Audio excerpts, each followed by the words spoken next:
Greetings, fellow tarot travelers, tripping through the tetrahedral triptych of cards I shall lay before you.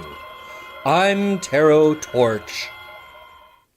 Well, today is a very exciting day because I'm beginning a new format for this tarot show. And today's cards are the Tarot of Claude Grocher, 1754. This is a formidable deck, a beautiful deck, and I have number 1476 out of, I think that's a 76, out of 1,500 that were manufactured. So I'm not sure if this one's still in print anymore. Some of the cards appear to be what they call backwards or inversed. Of course, there's no codified way of manufacturing these cards, and sometimes the reverse imprint occurs because with block prints that's easy to do. I like to see this deck, I view it personally, as what I'd call the celibate deck, because the particular cards that are reversed makes a person think before they act, and especially with the wands, this tends to temper a person's, their fertility drives. And so that's how I tend to view this deck. Oh, it's a huge deck. And so I have to shuffle this way. And the reason we're shuffling and approaching the cards today is I'd like to know, and I'm sure many people want to know, is America going to go to war with Iran? We have John Bolton, Pompeo, and Trump. And the three of them seem to want to go to war in Venezuela, and they want to go to war in Iran. Or at least they're threatening war. And they're also threatening war in Korea. So I thought we'd start with Iran.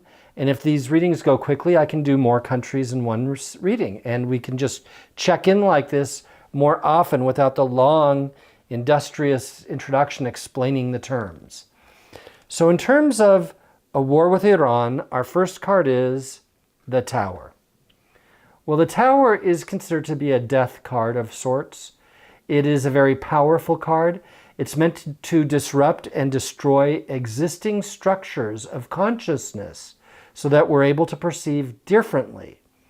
The individuals that are upside down that seem to be falling from the Tower actually are spirits of the dead, and they're floating in the air studying herbology and geology. At least that's what some tarologists believe. But the whole point is that there's a different viewpoint being established. This card's often referred to as, in this case, La Maison Dieu, which means the house of God. And so you have the house of God being struck by the heavens, by God, with lightning, and the crown, the top of the building, which looks like a crown, falls off. And these individuals find themselves studying herbology and geology. So can we adapt a new vision and view? Now, the death ramifications of this are quite serious. It represents sudden death, and it represents weird death, like a tire flying from a half-mile away lands on you and kills you. It's that kind of a strange, weird death. And it could represent shock and awe, like what we had in Iraq during the war.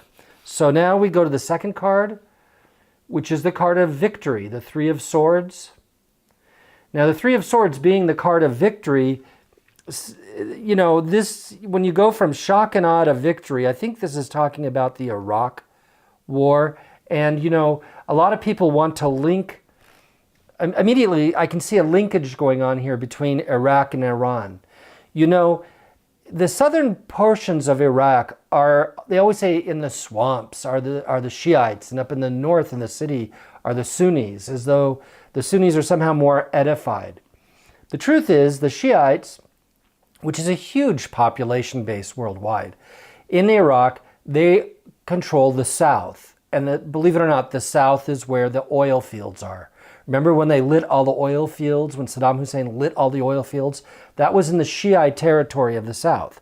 So I'm seeing a shock and awe and victory, a statement about Iraq. But if Iran goes to war with America, those oil fields in the south could pledge allegiance to Iran and fight against the American forces from behind. So this may be speaking of that. And let's see what the third card says. Another sword. Now this is the Seven of Swords. And the Seven of Swords is coming up with tactical approaches. All right? And it has to do with coming up with some kind of idea or plan on how to conduct a strategy. So what we have as our three basic cards is that with the past experiences, remember I brought this up and voiced it from the American viewpoint. And with our past experiences from Iran, they're using that as a foundation to build some kind of strategy for dealing with Iran. To go from Iraq's shock and awe to some kind of plan on dealing with Iran. Now they should view this as a failure. And what are we going to do to prevent a failure? And why was Iraq such a failure? Well, we did defeat Saddam Hussein, and perhaps that is a success. But like Libya and Syria, it has become a no man's land. And that on some levels might make it easier for building oil pipelines that the governments don't want, or setting up UAE bases that are parallel governments with parallel judicial systems and jails and torture centers that the main government doesn't want, because you've weakened the infrastructure and you've weakened the centralized government so much. But on the other hand, you end up with warlords, criminality, and this becomes a hotbed for Islamist terrorism. And then oil prices go up because the insurance for transportation and exploitation goes up. So what we see here is that there is some kind of strategy being derived based on a victory. And that could be the electoral victory of Trump, you know, the sudden ascent of Trump, changing the viewpoints of America and doing the unexpected. Everybody thought Clinton would win, and he won the electoral victory. That could just as easily be the case as the shock and awe and the victory over Iraq. It also could represent the Islamic revolution that occurred in Iran, and that this Islamic revolution occurred suddenly and the Ayatollah Khomeini was put into power, and it was victory to the Islamic revolution of the Shiites, who overthrow all other interests of the Iran, including Chaldeans, Zoroastrians, and other enclaves that are in Iran. Iran is a multicultural society. It is not just Islamic, but the Islamic revolution won. So we see here multiple interpretations in resolving our question as to, will there be a war? And what I'm seeing as the outcome is simply that a strategy for war will be set. I don't see anything actionable here about war. But let's look for some clarifications on this strategization. We have the Roi de Denier. Now this is the King of Coins. And this is a very interesting card. Now this is one of the cards that's reversed. It's mostly the court cards that are reversed. And so in this instance, because we're using this deck, we have to deal with the directionality of this deck. He is looking towards the tower. So we have the moneyed interests of America, of Iran, of the EU. More than likely, this is the oil, military, industrial complex, including, I would say, the oil, military, industrial, and we could also add to that diplomatic interests, because these are all big money-making businesses. He's looking towards the revolution of the Islamic revolution. He's looking towards the shock and awe. He's looking towards the victory, but I think his eyes look past this victory and look deeply into the sudden ascent of Trump. And his back is to the future. So the moneyed interests, and trust me, whether it's weapons manufacturing or whether it's British Petroleum, the moneyed interests are a key player in discerning whether there'll be a war. And in this particular deck, the moneyed interests are looking to the past, not the future. And if he'd been looking the opposite direction, perhaps with a different deck, we might say that yes, the moneyed interests are looking forward to the prospects of war, but instead the moneyed interests are looking to the past, amortizing the price of Iraq, the expenditure, the deficit, and what it'll do to the economy, amortizing the increase of oil, it will go up to $100, $150 a barrel, throwing off the entire world economy. We're looking at the costs of human lives, the costs of the military, the costs of multiple things that will occur, the rebuilding. Because, when a country is bombed by America, we frequently go in with our NGOs and rebuild. So this is a cost analysis of past exploitations. And they're looking at the cost of the election of Trump. How much does it cost America to have Trump as the president? Now, I'm not Trump bashing, I'm not pro-Trump, and I'm not against Trump. I'm just saying that there's a clinical analysis going on to how much is he costing America with, maybe the stock market's going up, but if we go to war with Iran, the stock market may well come down. And he wants to build an expensive wall, and he wants another war with Venezuela and another one with North Korea.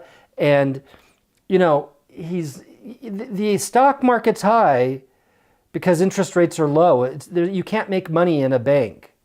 And so everybody's putting their money in the stock market. And so we have an inflated stock bubble. And so they're looking at, how much is he really making value to the American dollar? And if you look at the deficit, it's higher than it's ever been. Trump said he would balance the budget and get rid of the deficit in his first term. And this is something like the wall that he just never did.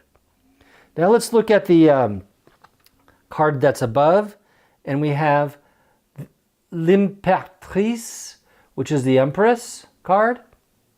And the Empress card represents fertility rates of a nation. She represents the forests and the hills. She represents the cultural arts. She represents the national treasures.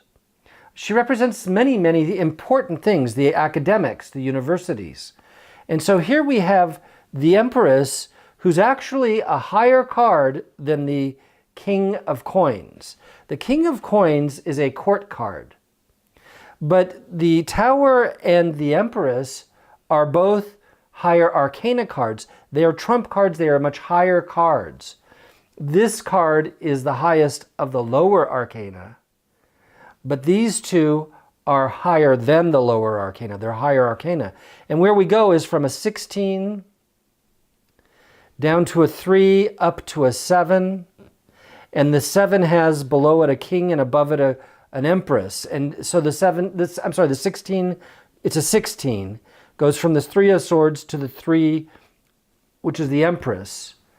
And so the highest card present is the card of destruction, this death card. This card that shatters our sense of reality and forces us to view things from a different level. And it's in the past. And I've described the circumstances for its application.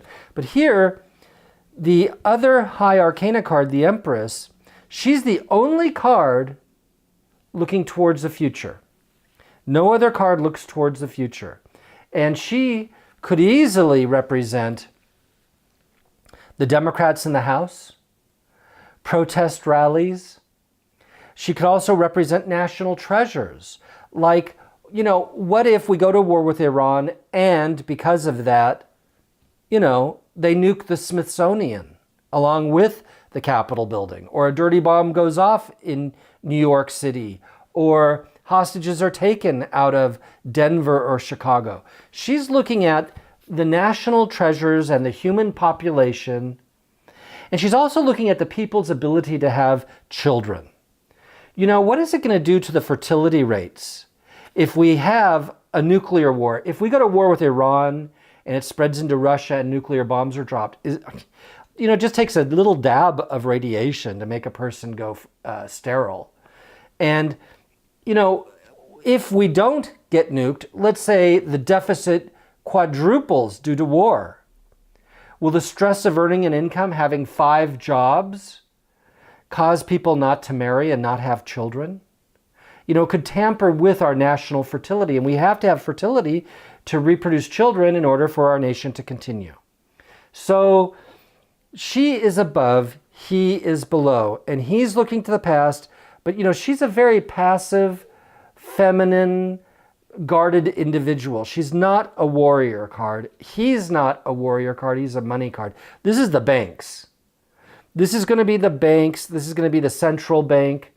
This is going to be the people in Wall Street. This is going to be the Federal Reserve Board.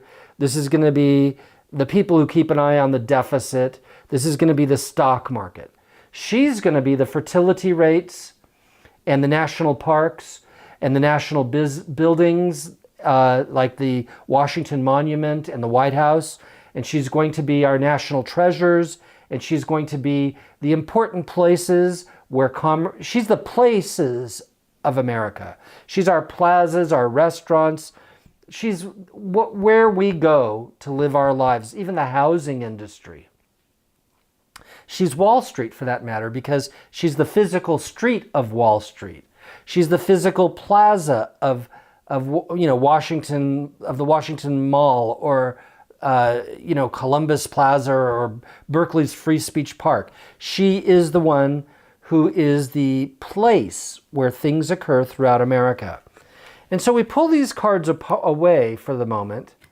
And what we have here, now that we've defined the outcome, is they're strategizing, and the strategy doesn't make sense. It makes no economic sense, and it makes no humanistic sense. That is to say, if we go to war with Iran, the American public will not be bettered, and they may be overwhelmed with what the deficit would do, and it may ruin fertility rates, and it could cause destruction through terrorism or bombings or invasion of America. And it doesn't make economic sense. If the king is looking to the past and he sees the tower, it makes no sense to do this. And so it looks like instead of going to war, we're going to the drafting table and making war plans. And if we can keep Bolton and Pompeo and Trump hypnotized with all the different plans and logistics, enough time may pass till the 2020 election occurs. And that's what the cards seem to be saying to us right now.